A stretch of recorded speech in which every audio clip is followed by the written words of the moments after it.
सर्वेभ्यो नमो नमः। नमस्ते। नमस्ते। तो आज जैसे कि हमारी परंपरा के अनुसार हम अपना कार्यक्रम शुरू करते हैं। सबसे पहले हम लोग ईश्वर स्तुति के मंत्र का उच्चारण करेंगे। उसके पश्चात ईश्वर भक्ति भजन होगा।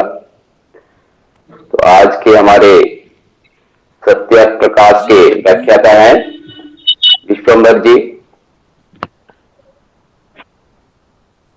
तो उसके पश्चात विश्वम्भर जी अपने चतुर्थ समुल्लास का आगे जो क्रमशः जो चल रहा है हमारा 3 हफ्ते से, उसका पाठ करेंगे, उच्चारण करते हैं जी जी जी हमारी जी परंपरा के अनुसार। जी। ओम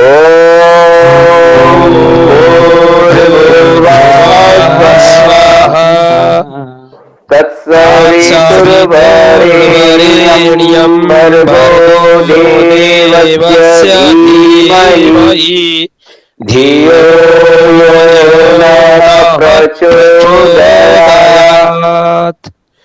ओम विश्वामिदेव सवितर्दुरितानि पराशुभः यद्भद्रं तन्नः आशुभः। ओम अग्निनाय सुपथाराय अस्मान् विश्वानि देववयोनानि विश्वान् यो यस्मद्योराणमेनो भूयिष्ठान्ते नमः उक्तिं विधेम। ओम शांति शांति शांति। ओम। तो अभी मैं निवेदन करूंगा महुआ राय मैडम से कि वो ईश्वर भक्ति भजन प्रस्तुत करें। महुआ मैडम।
नमस्ते। बहुत बहुत धन्यवाद, बहुत बहुत धन्यवाद। धन्यवाद। बहुत बढ़िया, बहुत बढ़िया। शोभनम शोभनम। शोभनम। तो अभी मैं अनुरोध करता हूँ विश्वम्भर जी को कि वो अभी हमारे सत्यार्थ प्रकाश मैंने का कोशिश किया था व्याख्यान सर। वाला शुरू करें। हाँ बढ़िया, बहुत अच्छा, बहुत सुंदर हुआ। ईश्वर भक्ति का भजन है, जैसे भी जो भी जिस तरह से गाते हैं वही अच्छा लगता है। समझे कि धन्यवाद सर, नहीं? धन्यवाद। आप लोग का आशीर्वाद चाहिए सर, और कुछ नहीं। एकदम एकदम, वो तो है ही है। हमारा आशीर्वाद नहीं, ईश्वर के आशीर्वाद चाहिए। जी और सर जी। ईश्वर भक्ति का भजन ऐसा है ना, ईश्वर भक्ति का भजन जो मन से होता है वो अच्छा ही लगता है, किसी को दिल को छू जाता है। समझे कि नहीं? हाँ ऐसे सर तो जी। आपने अच्छा गाया ही है। और ईश्वर भक्ति का भजन के लिए बहुत मतलब बढ़िया सब कुछ चाहिए, ऐसा कोई जरूरी नहीं। मन होना चाहिए, लगन होना चाहिए, अंदर से वो भजन होना चाहिए, तभी अच्छा लगता है, सुंदर लगता है। चलिए, जी जी आपको सर। बहुत बहुत धन्यवाद। तो अभी हम लोग सुनेंगे सत्यार्थ प्रकाश के व्याख्यान। मैं विश्वम्भर जी से अनुरोध करता हूं कि वे शुरू करें। आदरणीय विश्वम्भर जी। धन्यवाद महोदय।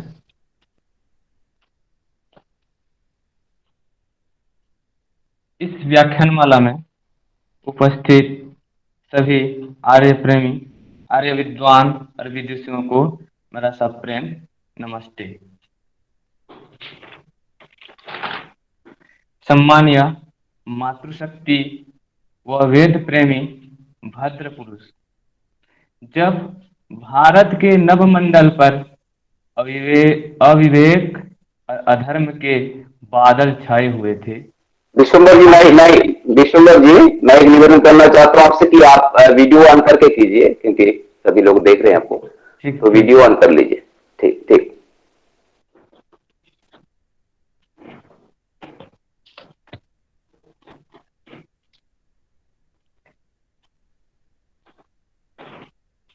जब भारत के नभमंडल पर अविवेक और अधर्म के बादल छाए हुए थे, पाखंडों और अंधविश्वासों की टूटी बोली थी, लोग त्राहिमाम कर रहे थे।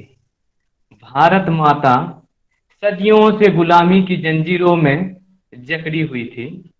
उस समय गुजरात रूपी पूर्व दिशा से एक देदीप्यमान सूर्य का उदय हुआ, जिसकी तेज किरणों से भारत माता की जंजीरें खंड खंड होकर बिखर गई।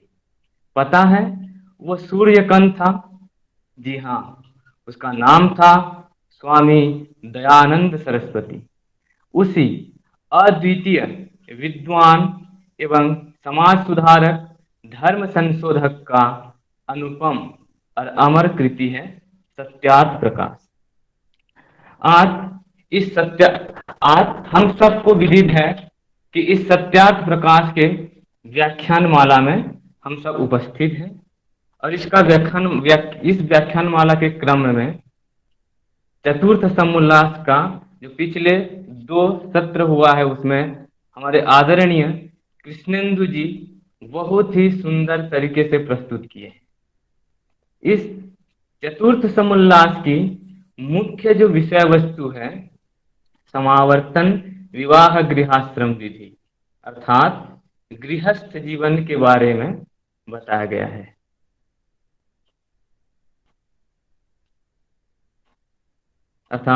गृहस्थ जीवन के बारे में बताया गया है।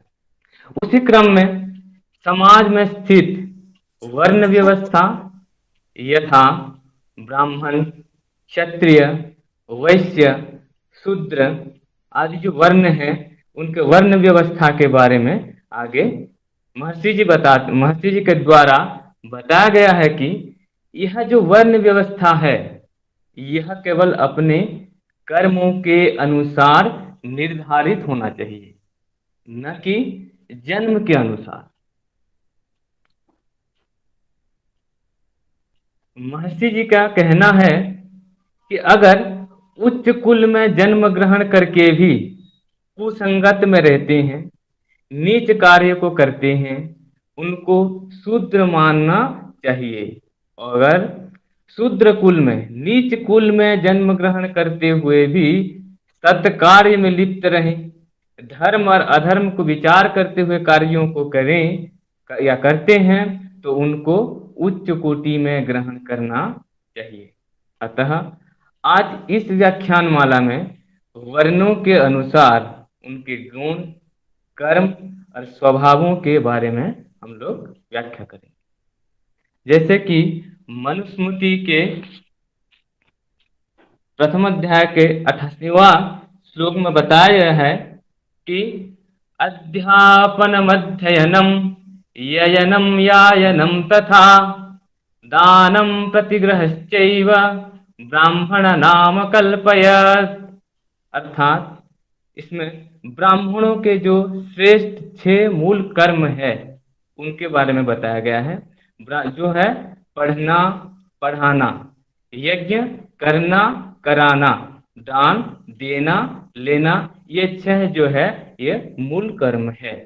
अर्थात और मतलब वो खुद भी पढ़ें, दूसरों को भी पढ़ाएं, यज्ञ खुद करें, दूसरों से भी करवाएं, दान दें भी, दान ले भी। और इस यहाँ भी मनु जी के अनुसार कहा गया है प्रतिग्रह प्रत्यब्बरः, अर्थात ब्राह्मणों को भी न केवल दान लेना चाहिए, दान देना भी चाहिए। इसके उपरांत भगवत गीता के अष्टादश खंड के 42वें श्लोक में भी ब्राह्मणों के गुण, कर्म और कर्तव्य को बताते हुए सम, दम, तपह और शौच के बारे में बताया गया है। जैसे कि समोदमस्तपः शौचम क्षान्तिरार्यमेव च ज्ञानम विज्ञानमास्तिक्यम ब्रह्म कर्म स्वभावयम। अर्थात यह सम किसे कहेंगे? मन से बुरे काम की इच्छा भी न करनी और उसको अधर्म में कभी प्रवृत्त न होने देना। अर्थात हमारा जो मन है हमारे मन में कभी बुरे कर्म को करने की इच्छा भी न होना चाहिए, न तो उसके अधर्म कार्य में प्रवृत्त होना चाहिए। दम क्या है ना? श्रोत और चक्षु आदि, अर्थात हमारा जो श्रवणेंद्रिय और जो दर्शनेंद्रिय है, इन इंद्रियों को किसी अन्य आचरण में अर्थात किसी अधर्म के कार्य में लिप्त न करके हमेशा हमें धर्म के मार्ग पर, धर्म के कार्य पर, सत्कार्य पर चलाना चाहिए। उसके बाद तपह बताया जाता है। तपह, तपह के नाम सुनते ही हम सामान्यतः सोचते हैं कि किसी के नाम के जप करना, ध्यान लगाना। तपह का प्रकृत अर्थ है अपने कर्तव्यों को पालन करना ही तप है। अर्थात सदा ब्रह्मचारी, जितेंद्रिय होकर के धर्मानुष्ठान का करना। अर्थात सदा ब्रह्मचारी के जैसे जीवन यापन करते हुए अपने इंद्रियों को अपने वश में करके, इंद्रियों को जय करके हमेशा धर्म अनुष्ठान या धर्म कार्य में लिप्त रहना ही तप है। अपने कर्तव्यों को अच्छे तरह से पालन करना ही तप है। और शौच के बारे में महर्षि जी ने विस्तृत रूप से बताते हैं एक श्लोक के माध्यम से, जो कि मनुस्मृति के 5वें खंड के 509 नंबर श्लोक में बताया जाता है कि अभिर्ग्रात्राणि शुध्यन्ति मनः सत्येन शुध्यति विद्यातपोभ्यां हुतात्मा बुद्धिर्ज्ञानेन शुध्यति। जैसे जल से बाहर के अंग, मन सत्याचार से, विद्या और धर्मानुष्ठान से जीवात्मा, और बुद्धि ज्ञान से पवित्र होती है। अर्थात जल से हम केवल अपने बाह्य अंगों को शुद्ध कर सकते हैं। यह शौच का अर्थ है शुद्ध करना। जल से केवल हम अपने बाह्य अंगों को शुद्ध कर सकते हैं। उसी प्रकार सत्य आचरण से हम अपने मन को शुद्ध कर सकते हैं। विद्या अध्ययन से, विद्या अर्जन से या धर्मानुष्ठान से हम अपने जीवात्मा को शुद्ध कर सकते हैं। और बुद्धि से ज्ञान पवित्र होती है। जैसे हमारे भीतर जो जो राग द्वेष आदि है उसको बाहर निकालना, और बाहर के जो मल है उसको दूर करना ही शुद्ध कहलाता है या शौच कहलाता है। अर्थात सत्य और असत्य को विवेक पूर्व विचार करके सत्य को ग्रहण करना और असत्य को त्याग करना ही पवित्र तथा शुद्ध होता है। जैसे कि निंदा, स्तुति, सुख, दुख, हानि, लाभ, मान, अपमान से हमें अगर कोई हमारा प्रशंसा कर रहा है, कोई सम्मान कर रहा है या सुख प्राप्ति हो रहा है, लाभ हो रहा है, तो वहां अत्यंत हर्ष का भी ना अत्यंत हर्ष होना है, ना तो दुख के समय अत्यंत शोक करना है। सब और कुटिलता आदि दोष को छोड़ देना। सब वेदादि शास्त्रों को सांगो पांग पढ़ के पढ़ाने का सामर्थ्य। अर्थात सब वेदादि शास्त्रों को खुद पहले पढ़ें और दूसरों को भी पढ़ाने का सामर्थ्य। विवेक, सत्यासत्य का निर्णय। विवेक कैसा होना चाहिए ना, सत्य और असत्य का निर्णय करना चाहिए। जो वस्तु जैसा हो उसी को उसी प्रकार ग्रहण करना चाहिए। जैसे कि जो जड़ है उसको जड़ और जो चेतन है उसको चेतन मानना चाहिए।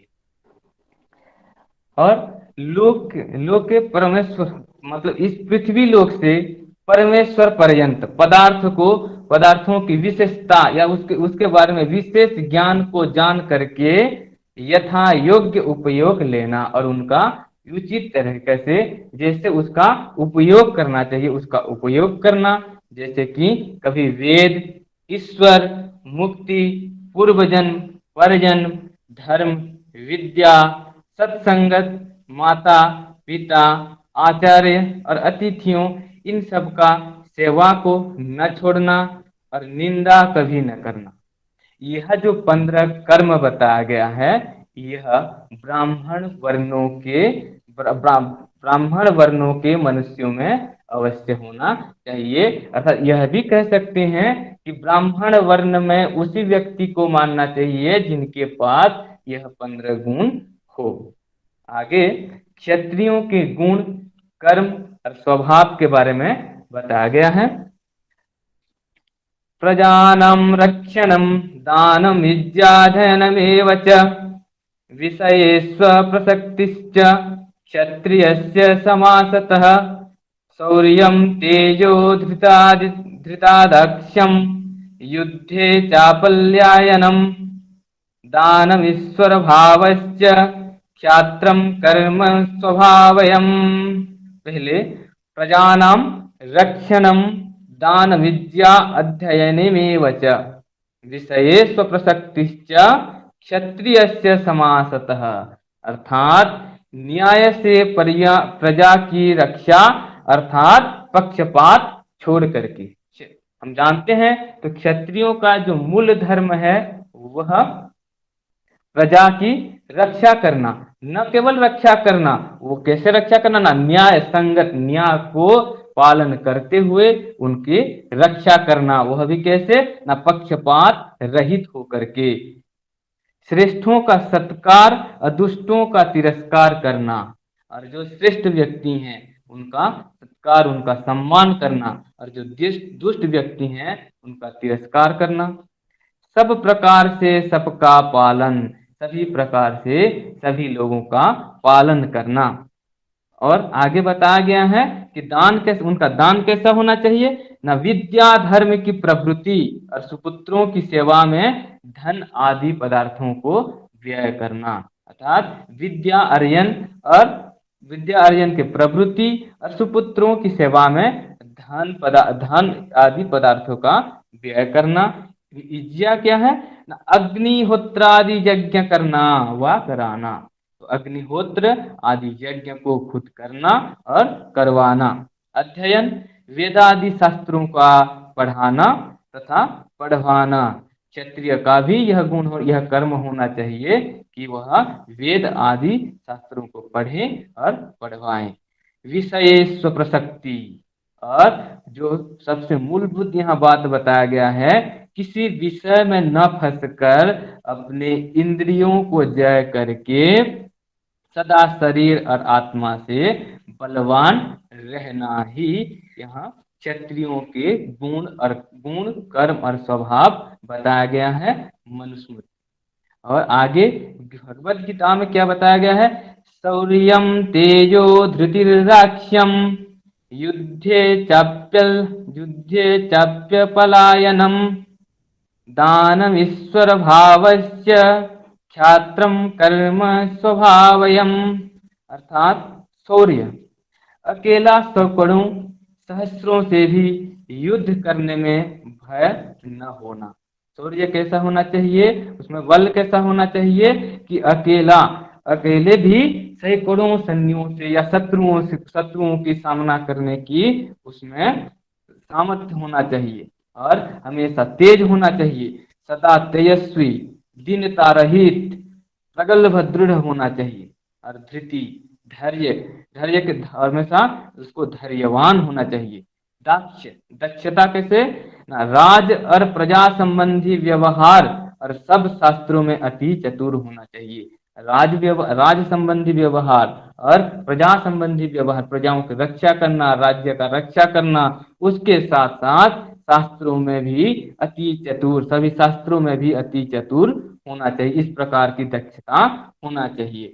युद्ध में भी दृढ़ निश्चंक रह करके उससे कभी न हटना। हमें जब तक अपना सामर्थ्य है युद्ध में, कैसे कि जब तक उसका कोई परिणाम ना आ जाए, युद्ध में इस प्रकार से लड़ना है कि उनका विजय निश्चित ही हवे। इसी को क्षत्रियों के गुण या कर्म या स्वभाव या कर्तव्य बताया गया है। उसी प्रकार वैश्यों की क्या होना चाहिए, मनुस्मृति में बताया जाता है कि पशूनाम रक्षणम दान विद्याधनमेव च वाणिक पथम कुसिदम च वैश्यस्य कृषिमेव च, अर्थात उनका क्या कर्म होना चाहिए, क्या गुण होना चाहिए, गाय आदि पशुओं का पालन और वर्धन करना। गाय आदि पशुओं का पालन करना और उनका वर्धन करना। दान कैसे होना चाहिए, विद्या और धर्म की वृद्धि करने या कराने के लिए धन आदि का व्यय करना चाहिए। विद्या अर्जन करना, ज्ञान अर्जन करने के हेतु तथा धर्म कार्य की वृद्धि, धर्म के कार्य करने और कराने के लिए उनका धन आदि का व्यय करना या दान करना। इज्या अग्निहोत्रादि यज्ञों का कराना, यह वैश्यों का भी गुण या कर्म होना चाहिए कि वह अग्निहोत्र आदि यज्ञों को करें। अध्ययन वेदादि शास्त्रों का पढ़ना, वेदादि शास्त्रों को अध्ययन करना उनका भी कर्तव्य या गुण होना चाहिए। वाणिक पथम, वाणिक पथ अर्थात सब प्रकार के व्यापार करना, सभी प्रकार से व्यवसायों को करना। एक सैकड़ों में 4 आना, 6 आना, 8, 12, 16 व 20 आनों से अधिक ब्याज और मूल से दूना अर्थात 1 रुपया दिया है तो 100 वर्ष में भी 2 रुपये से अधिक ना लेना और ना देना। ऐसा यहाँ बताया जाता है जैसे कि हमारे समाज में चलता है, कोई व्यवसायी लोगों से कोई एक दरिद्र व्यक्ति आज 500 रुपये को लिया है तो उसको अगर 6 महीने या एक वर्ष बाद उसको 6 महीने या 1 वर्ष बाद उसको अगर लौटाते हैं तो मान लीजिए कि उस दरिद्र व्यक्ति को वह व्यवसायी लूट ही लेता है, चूस लेता है उसका खून।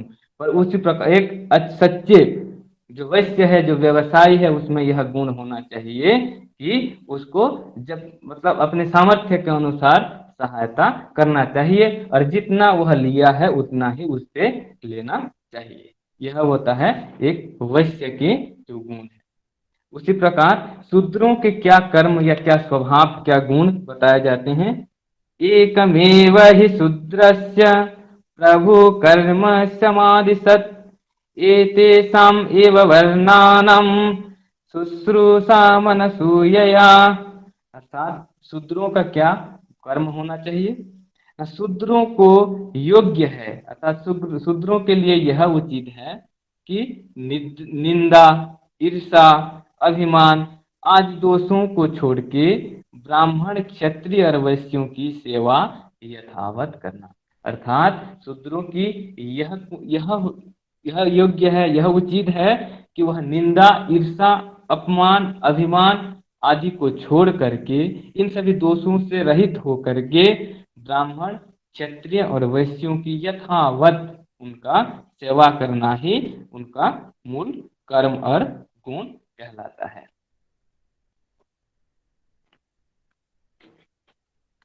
ये संक्षिप्त से वर्ण के जो गुण और कर्म लिखे गए यहाँ, यह अति संक्षिप्त रूप में चारों वर्णों के जो गुण और कर्म के बारे में बताया गया। क्यों? क्योंकि जिस पुरुष में अर्थात जिस पुरुष में जो गुण और कर्म है तो उसी प्रकार से उन पुरुषों को, उन व्यक्तियों को उसी वर्ण में विभाजित करना चाहिए। क्यों? क्योंकि इस प्रकार से अगर व्यवस्था रहेगा तो हमेशा सब मनुष्य प्रयत्नशील रहेंगे। क्योंकि उत्तम वर्णों को भय होगा कि जो हमारे संतान मूर्खत्वादि दोष युक्त होंगे तो शूद्र हो जाएंगे। अर्थात जो अभी उच्च वर्ण में, उच्च कुल में जन्म ग्रहण किए हैं वो भी हमेशा प्रयत्नशील रहेंगे, सोचते रहेंगे कि अगर हम भी उच्च कुल में जन्म ग्रहण करते हुए, उच्च वंश में, उच्च वर्ण में रहते हुए भी अगर किसी नीच कर्म को करते हैं तो हमें भी शूद्र होना पड़ेगा। और यह मतलब जो नीचे वर्ण वाले हैं उनके लिए भी उत्साह बढ़ाने वाली बात है, क्योंकि वह भी किसी वह नीच कुल में जन्म ग्रहण करते हुए, नीच वर्ण में रहते हुए भी किसी अच्छे कर्म को अगर करते हैं तो वह भी अच्छे वर्ण में आ सकते हैं। ये उनके लिए एक उत्साह बढ़ाने योग्य है। आगे किस किस वर्ण को कौन कौन सा कार्य होना चाहिए।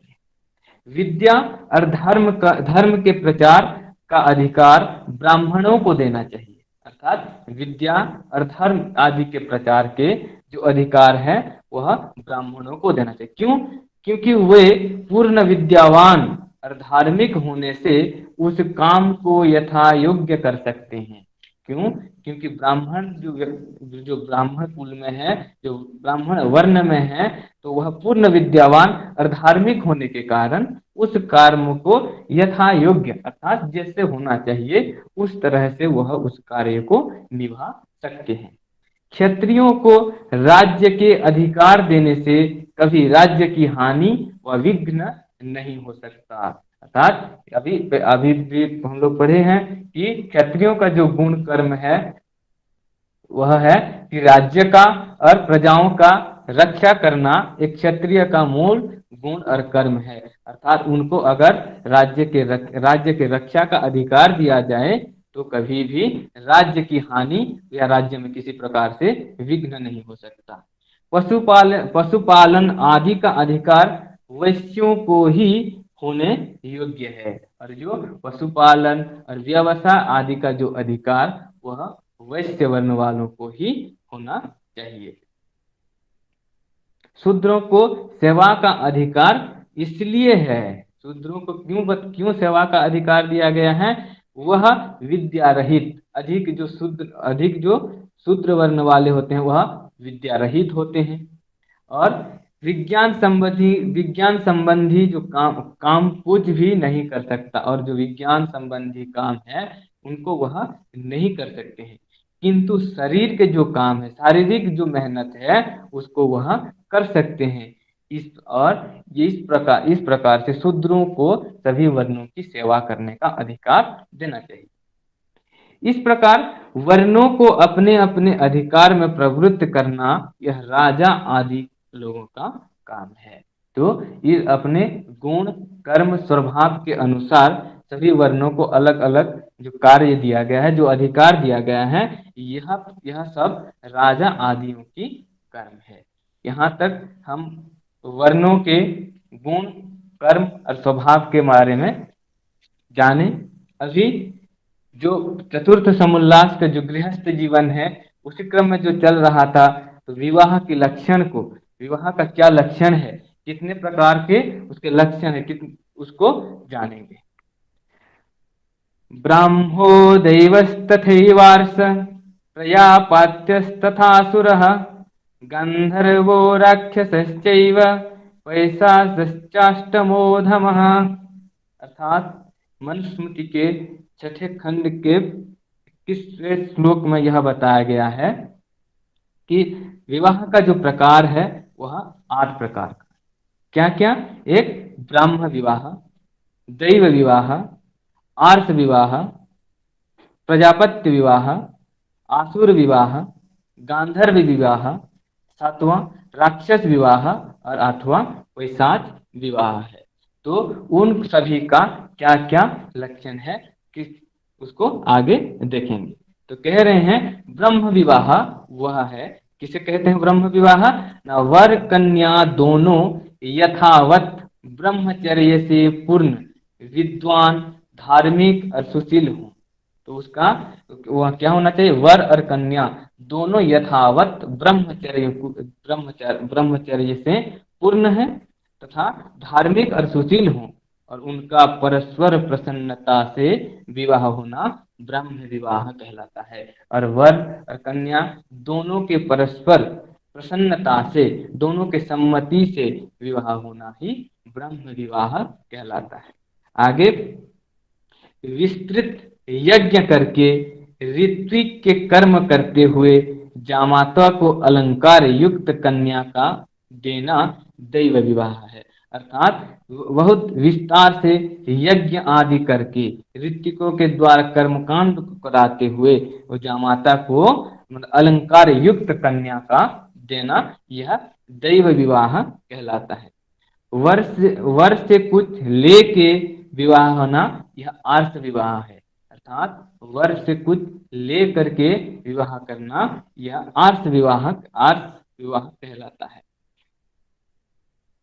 दोनों का विवाह धर्म की वृद्धि के अर्थ होना प्रजापत्य है, और यह जो वर और कन्या, वर और वधू का विवाह अगर किसी धर्म कार्य की वृद्धि के लिए हो रहा है तो उसको प्रजापत्य विवाह कहलाते हैं। वर और कन्या को कुछ दे के विवाह होना आसुर विवाह कहलाता है। वर और कन्या दोनों को कुछ दे करके अगर विवाह हो रहा है तो वह आसुर विवाह कहलाता है। अनियम, असंयम, असंयम किसी कारण से दोनों की इच्छा पूर्वक वर कन्या का परस्पर संयोग होना गांधर्व विवाह है।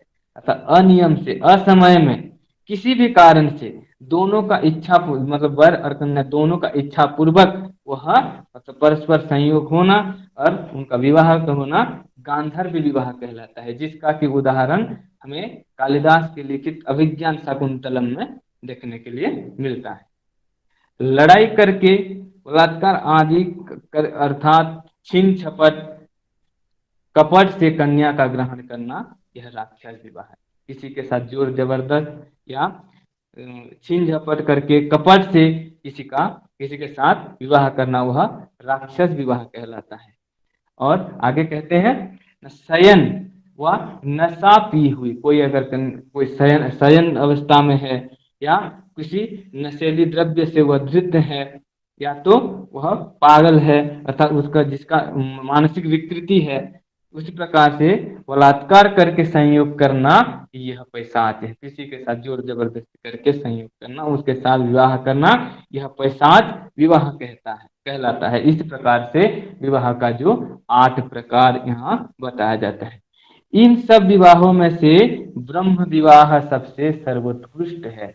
यहाँ जो 8 प्रकार के विवाहों के बारे में बताया गया है, इसमें सबसे जो सर्वोत्कृष्ट है वह ब्रह्म विवाह है और दैव विवाह जो है वह मध्यम है।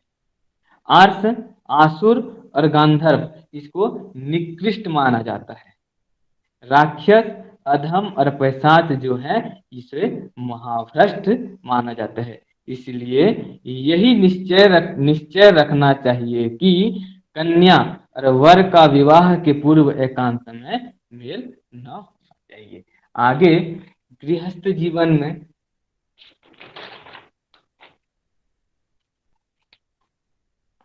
आगे हम लोग ये देखेंगे कि गृहस्थ जीवन को अच्छे से चलाने के लिए कुछ नियमों को यहाँ महर्षि जी के द्वारा बताया गया है।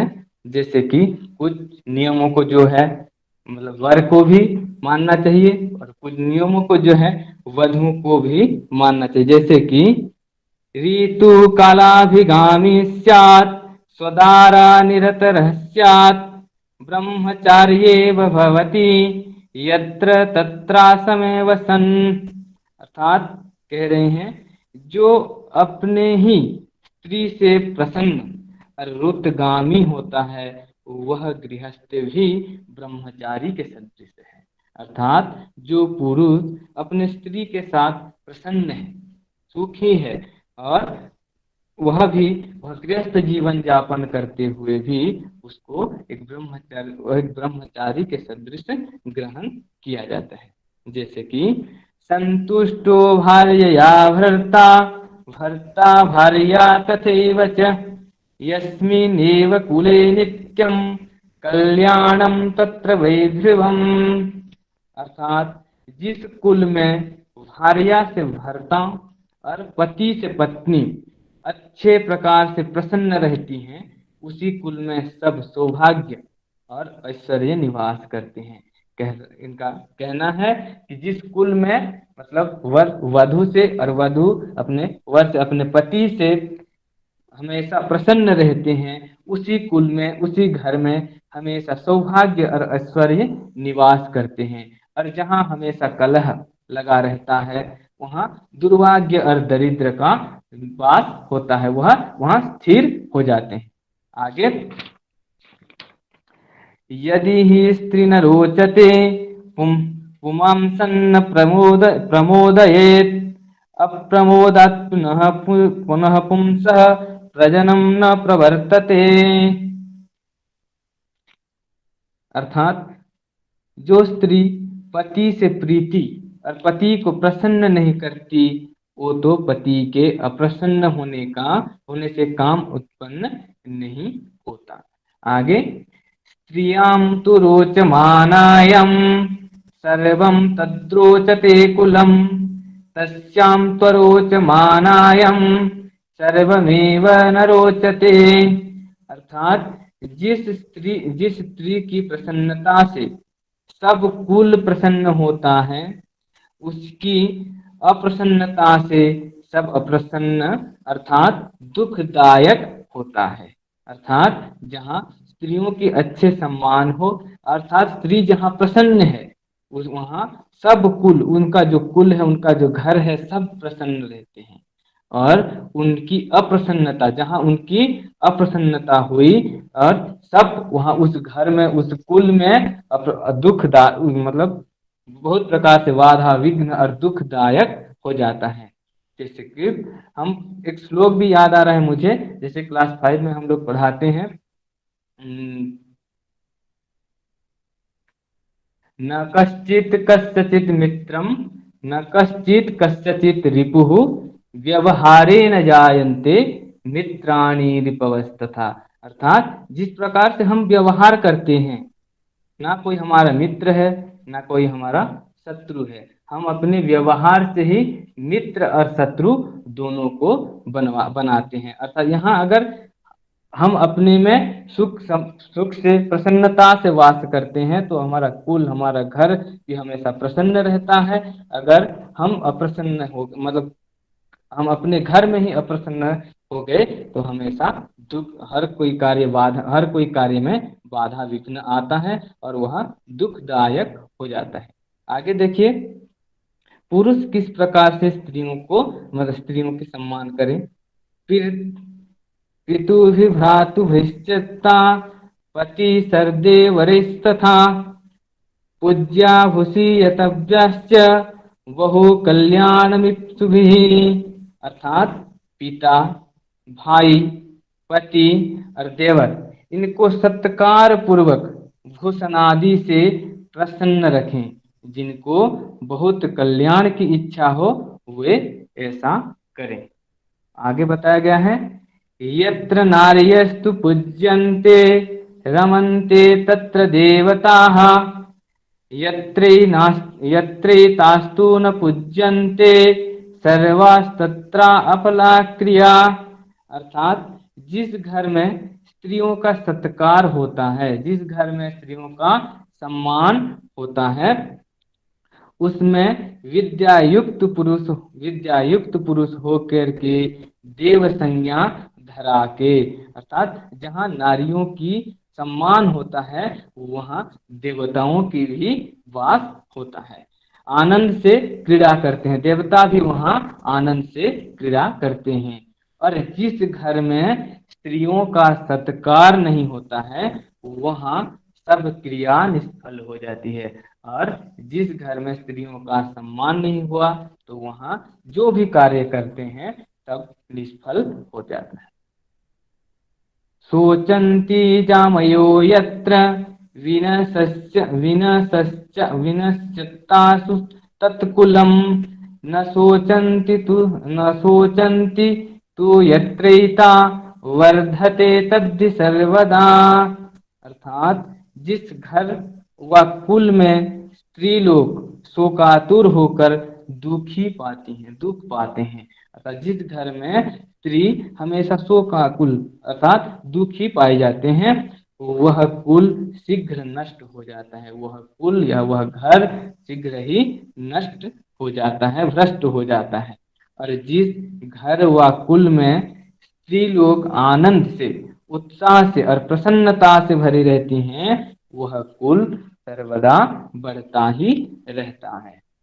आगे, तस्मादेता सदा पूज्या भूषणाच्छादनस्नैः भूतिर्कामिर्नित्यं सत्कारेषु सर्वेषु च। अर्थात यह बात सदा ध्यान में रखनी चाहिए कि पूजा का अर्थ सत्कार और दिन रात में जब जब प्रथम मेल व पृथक हों तब तब प्रीतिपूर्वक नमस्ते एक दूसरे को करें। आगे, सदा प्रहृष्ट्या भाव्यम गृह कार्येषु दक्षया सुसंस्कृतोपस्कराय व्यये चामुक्तहस्तया। अर्थात स्त्री को योग्य है कि स्त्रियों को उचित है कि अति प्रसन्नता से घर के कामों में चतुराई युक्त सब पदार्थों को उत्तम संस्कार, घर की शुद्धि और व्यय में उत्पन्न और उदार सदा रहें। अर्थात स्त्रियों के लिए यह उचित है, यह योग्य है कि हमें सदा सर्वदा प्रसन्न रह करके घर के जो काम है उस कामों में हमेशा चतुराई युक्त अति चतुर तरह से उसको कार्य को करते हुए पदार्थों को उत्तम संस्कार और शुद्धि आदि करके व्यय में अत्यंत उदार सदा रहें। अर्थात सब चीज पवित्र और पाक इस प्रकार से बनवाएं जो औषध रूप होकर घर, शरीर व आत्मा में रोग को न आने देवे। जो जो व्यय हो उसका हिसाब यथावत रखें।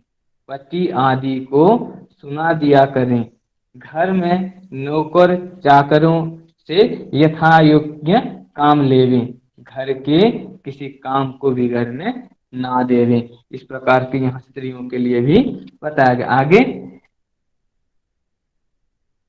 स्त्रियों रत्नान्यथो विद्या सत्यम शौचम सुभाषितम विविधानि च शिल्पानि समादेयानि सर्वतः। अर्थात उत्तम स्त्री नाना प्रकार के रत्न, विद्या, सत्य, पवित्रता, श्रेष्ठ भाषण और नाना प्रकार की शिल्प विद्या अर्थात कारीगरी सब मनुष्य, सब देश और मनुष्यों से ग्रहण करें। जो उत्तम स्त्री हैं वह नाना प्रकार की रत्न, नाना प्रकार की विद्या को अर्जन करें, हमेशा सत्य को धारण करें, पवित्रता और श्रेष्ठ भाषण और नाना प्रकार की शिल्प विद्या को भी अर्थात कारीगरी को भी मनुष्यों से, दूसरों से ग्रहण करें। आगे सत्यम ब्रियात प्रियम ब्रियात न ब्रियात सत्यम अप्रियम प्रियम च नादृतम ब्रियात देश धर्म सनातन। अर्थात सदा प्रिय, सत्य, दूसरे का हितकार बोले। अर्थात हमेशा सदा सत्य बोले, पर वह सत्य कैसा होना चाहिए ना, दूसरों के हितकारक होना चाहिए। अप्रिय सत्य अर्थात काने को काने ना बोले और अप्रिय जो सत्य है उसको ना बोले।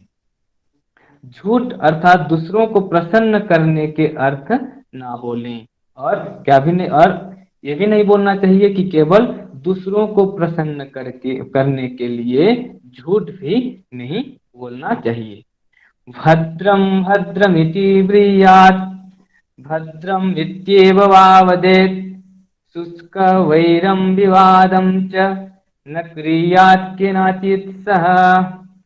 सदा भद्र अर्थात सबके हितकारी वचन बोला करें।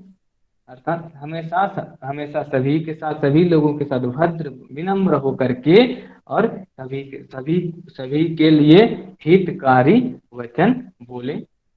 शुष्क वैर अर्थात बिना अपराध किसी के साथ भी विवाद ना करें और बिना कारण से किसी के साथ विरोध अर्थात विवाद भी ना करें। जो दूसरे का हितकर हो और बुरा भी माने तथापि कहे बिना रहें। और क्या कह रहे, जो दूसरे का हितकार हो, जो बात दूसरों के लिए हितकार हो, दूसरों का मंगलकारी हो, वो उसको कहने से वह चाहे आपको बुरा भी माने तथापि आपको उस वाक्य को, उस शब्द को वहां कहना, उस बात को वहां कहना चाहिए। पुरुषा बहवो राजन सततम प्रियवादिनः अप्रियस्य तु पथ्यस्य वक्ता श्रोता च दुर्लभ। यहाँ महाभारत के उद्योग पर्व में विदुर नीति में कहा गया है।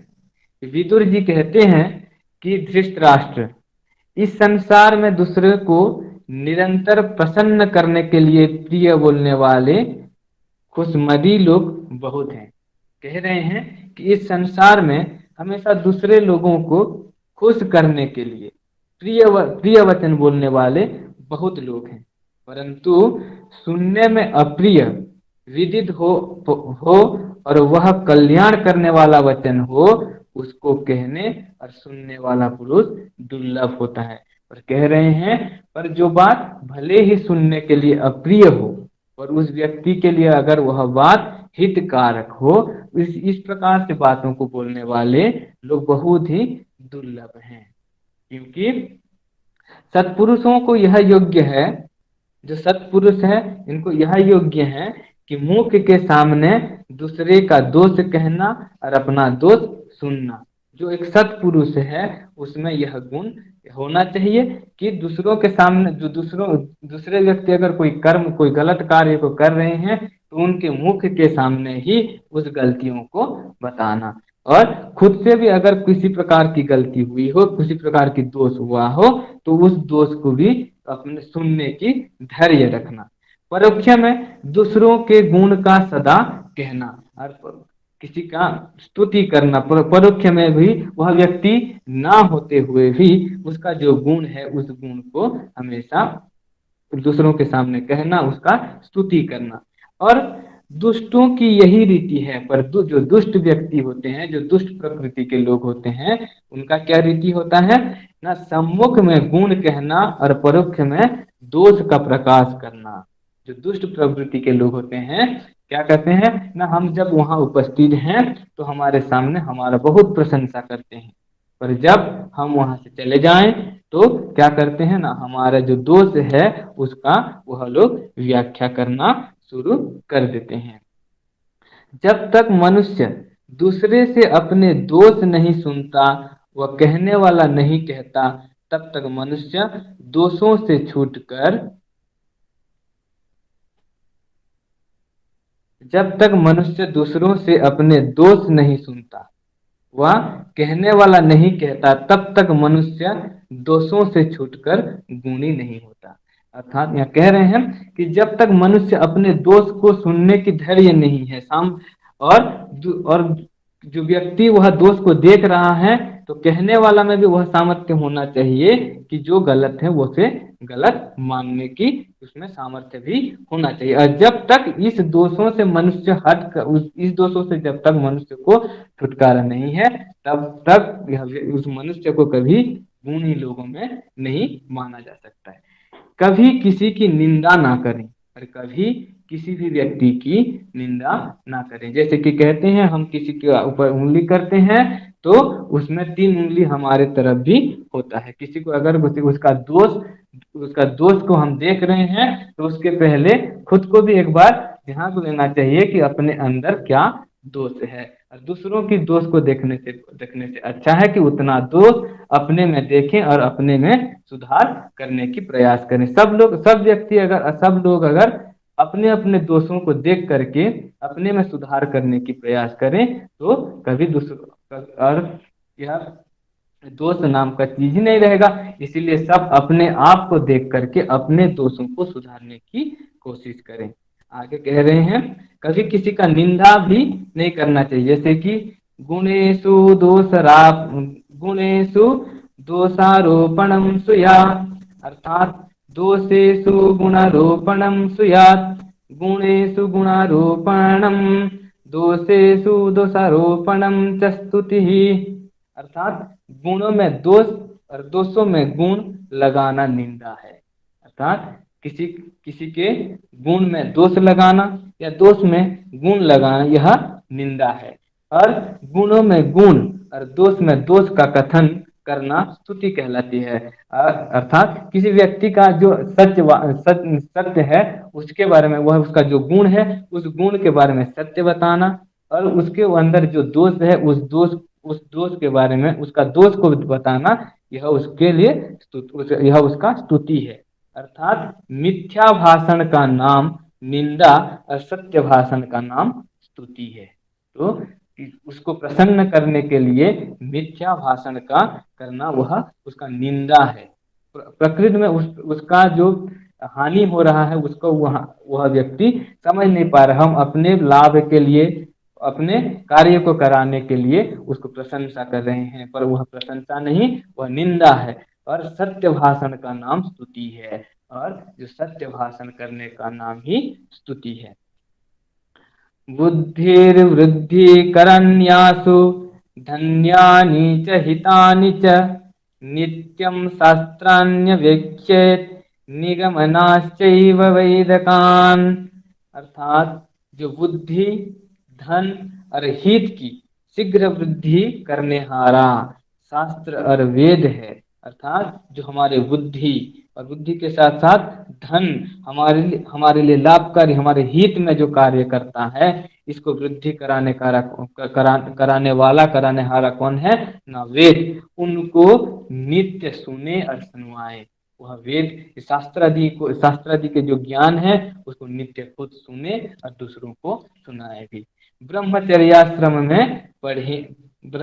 आश्रम में पढ़े हो उनको स्त्री पुरुष नित्य विचार और पढ़ाया करें। और जो ब्रह्मचर्य आश्रम में, यहाँ वर वधु के बारे में बताया जा रहा है, जो ब्रह्मचर्य के आश्रम में वह वर वधु उसको पढ़ करके आए हैं, उसके बारे में नित्य विचारा, अर्थात उसके बारे में विचार करें, उसके साथ साथ पढ़ाया भी करें। क्योंकि जैसे जैसे मनुष्य शास्त्रों को यथावत जानता है वैसे वैसे उसका विज्ञान बढ़ता जाता है, उसी में रुचि भी बढ़ती है। अर्थात कह रहे हैं मनुष्य जब उस शास्त्र को बार बार पढ़ रहा है तो उसके बारे में और विशेष ज्ञान को वह लाभ करता है, और उसी वेद आदि शास्त्र आदि को पढ़ने में उसका रुचि भी बढ़ता है। ऋषि यज्ञम देव यज्ञम भूत यज्ञम च सर्वदा नृयज्ञम पितृयज्ञम च यथाशक्ति नहापयेत। अर्थात दो यज्ञ ब्रह्मचर्य में लिखे आए हैं, वो क्या क्या है? एक वेदादि शास्त्रों का पढ़ना पढ़ाना, संध्या उपासना और योगाभ्यास। पहला जो मतलब यज्ञ है, ऋषि यज्ञ है, वो क्या क्या ना? पढ़ना पढ़ाना, संध्या उपासना करना और योगाभ्यास करना। और दूसरा जो देव यज्ञ है वह क्या है ना? विद्वानों का संग, उनका सेवा, पवित्रता, दिव्य गुणों का धारण, दातृत्व, विद्या की उन्नति करना है। ये दोनों यज्ञ सायं और प्रातः करना चाहिए। यह जो दो यज्ञ बताया गया, क्या क्या ना? देव यज्ञ और पहला जो है वह ऋषि यज्ञ, जो वेदादि शास्त्रों का अध्ययन करना, उसका पढ़ना पढ़ाना और संध्या उपासना करना, योगाभ्यास करना। और दूसरा जो देव यज्ञ है, विद्वानों का संग, उनका सेवा, पवित्रता और दिव्य गुण को धारण करना। यह जो दोनों यज्ञ हैं उसको सायं और प्रातः करने चाहिए। सायं गृहपतिर्नो अग्नि प्रातः प्रातः सोमनस्य दाता प्रातः पातृगृहपतिर्नो अग्नि सायं सोमनस्य दाता। आगे तस्मात् होरात्रयस्य संयोगे ब्राह्मण संध्याम उपासित उद्यन्तमस्तं यान्तमादित्यम् अविद्यायनं न तिष्ठति तु यः पूर्वं नापास्ते यस्तु पश्चिमां स साधुर्विवाहिकार्यः सर्वस्माद्विजकर्मणः। अर्थात जो संध्या काल में होम होता है वह खुद द्रव्य प्रातः काल तक वायु शुद्धि द्वारा सुखकारी होता है। अर्थात जो हम संध्या काल में हवन आदि कार्य करते हैं, अग्निहोत्र आदि कार्य करते हैं, वह खुद उसमें से जो खुद और द्रव्य से प्रातः काल तक वायु शुद्ध रहता है। जो अग्नि में प्रातः अर्थात प्रातः काल में जो होम किया जाता है वह भूत द्रव्य सायं काल पर्यंत वायु के शुद्धि द्वारा बल, बुद्धि और आरोग्य कारक होता है। इसलिए दिन और रात्रि के जो संधि है, अर्थात सूर्योदय और सूर्य का जो अस्त समय है, वह परमेश्वर का ध्यान और अग्निहोत्र अवश्य करना चाहिए। तो दिन में कम से कम 2 बार, और प्रातः काल और सायं काल में हमें अग्निहोत्र और अग्निहोत्र का जो हमारा जो हवन कार्य है उसको करना चाहिए। और जो ये दोनों काम सायं और प्रातः काल में न करें, उसको सज्जन लोग सब द्विजों में कर्मों से बाहर निकाल देवे, अर्थात उसको शूद्रवत समझेंगे। जैसे कि वर्ण के गुण कर्म में भी हम लोग पढ़े थे। उच्च कुल में भी जन्म ग्रहण करते हुए अर्थात नीच कार्य को करते हैं, उसको शूद्रवत माना जाएगा। और नीच कुल में जन्म ग्रहण करते हुए कि अच्छे कार्यों को, धर्मानुष्ठान या सत्य कार्यों को करते हैं, तो उनको उच्च वर्ण में माना जाएगा। उसी प्रकार यहाँ कहा जा रहा है कि उसको सज्जन लोग सब द्विजों के कर्मों से बाहर निकाल देवे, अर्थात उसको शूद्रवत समझेंगे। यहाँ महर्षि जी ने खुद को एक प्रश्न करके उसका उत्तर भी दे रहे हैं कि कह रहे हैं त्रिकाल संध्या क्यों नहीं करना, त्रिकाल अर्थात तीन समय संध्या को क्यों नहीं करना। तो उसका उत्तर में कह रहे हैं 3 समय में संधि नहीं होती, अर्थात 3 जो समय है वहां संधि नहीं होती है। प्रकाश और अंधकार की संधि भी सायं प्रातः 2 ही बेला में होता है, और 2 ही बेला में होती है। अर्थात प्रकाश और अंधकार इसका जो संधि है कि वह एक तो सायंकाल में और दूसरा जो है प्रातः के समय में ही होती है। जो इसको न मानकर मध्याह्न काल में भी तीसरी संध्या करना माने, वह मध्य रात्रि में भी क्यों ना करे। और जो यह दोनों संधि को ना मान करके मध्याह्न मेला में भी हवन आदि कार्य को कर रहे हैं, तो यहाँ फिर से प्रश्न करें, वह मध्य रात्रि, अगर मध्याह्न काल को भी संधि काल माना जाए तो मध्य रात्रि को क्यों ना मान रहे हैं।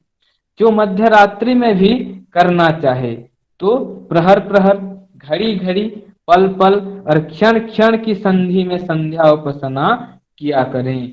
जो लोग कह रहे हैं कि मध्याह्न काल और मध्य रात्रि भी संधि है, तो हर एक पहर के बाद पहर जो है वह संधि है, हर घड़ी के बाद जो दूसरा घड़ी आ रही वह संधि है, हर पल पल क्षण क्षण में भी संधि है, अर्थात उस समय भी संध्या उपासना किया करें।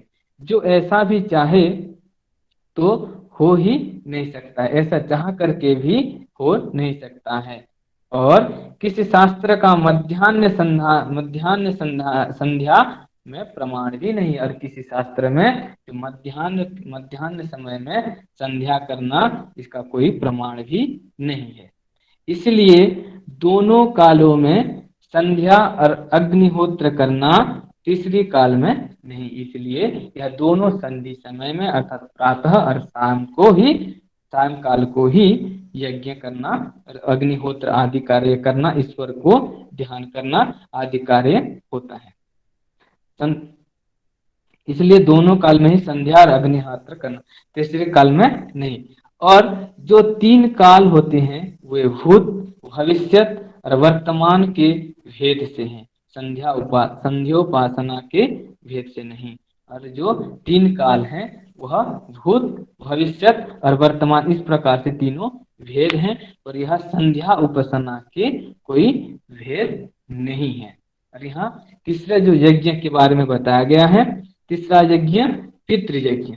इसमें क्या है ना, अर्थात पितृयज्ञ अर्थात जिसमें देव जो विद्वान, ऋषि जो पढ़ने पढ़ाने हारे, पितर जो माता पिता आदि, वृद्ध ज्ञानी परम योगी की सेवा करनी, पितृयज्ञ के 2 भेद हैं। अर्थात पितृयज्ञ का अर्थ है जो अपने गुरुजन हैं, जो विद्वान हैं, ज्येष्ठ हैं, श्रेष्ठ हैं, और अपने माता पिता आदि जो वृद्ध जन है उन परम योगियों की, इन लोगों की सेवा करना ही पितृयज्ञ कहलाता है। इसका भी दो भेद है। क्या क्या? एक है श्राद्ध और दूसरा है तर्पण। पहले श्राद्ध को देखते हैं। श्राद्ध अर्थात श्रद्ध, सत्य का नाम है, अर्थात श्रद्ध सत्य का नाम श्राद्ध है। जैसे कि श्रद्ध सत्यम दधाति यया क्रियया स श्रद्धा श्रद्धया यत् क्रियते तत्श्रद्धम तदिश्रद्धम। जिससे सत्य का ग्रहण किया जाए उसको श्रद्धा, और जो जो श्रद्धा से सेवा रूप कर्म किए जाएं उसका नाम श्राद्ध है। अर्थात जिससे सत्य का ग्रहण करना और उसको श्राद्ध, और जो जो श्रद्धा से सेवा रूप कर्म किए जाएं, श्रद्धा से जो सेवा किए जाएं उसको श्राद्ध कहलाते हैं। तृप्यन्ति तर्पयन्ति येन पितृं तत्समर्पणम्। जिस जिस कर्म से तृप्त अर्थात विद्यमान मातादि पितर प्रसन्न हो और प्रसन्न किए जाएं उनका नाम तर्पण है। परंतु यह कर्म जीवितों के लिए है। कह रहे हैं जिस जिस कार्य से, जिस जिस कर्म से तृप्त अर्थात संतुष्ट किया जाए, किसको? विद्यमान मातादि पितर, अर्थात जो विद्यमान है, जो माता पिता हैं उनको प्रसन्न किए जाए और उनका नाम ही तर्पण है। परंतु यह कर्म जीवितों के लिए है और यह जीवितों के लिए, मृतकों के लिए नहीं।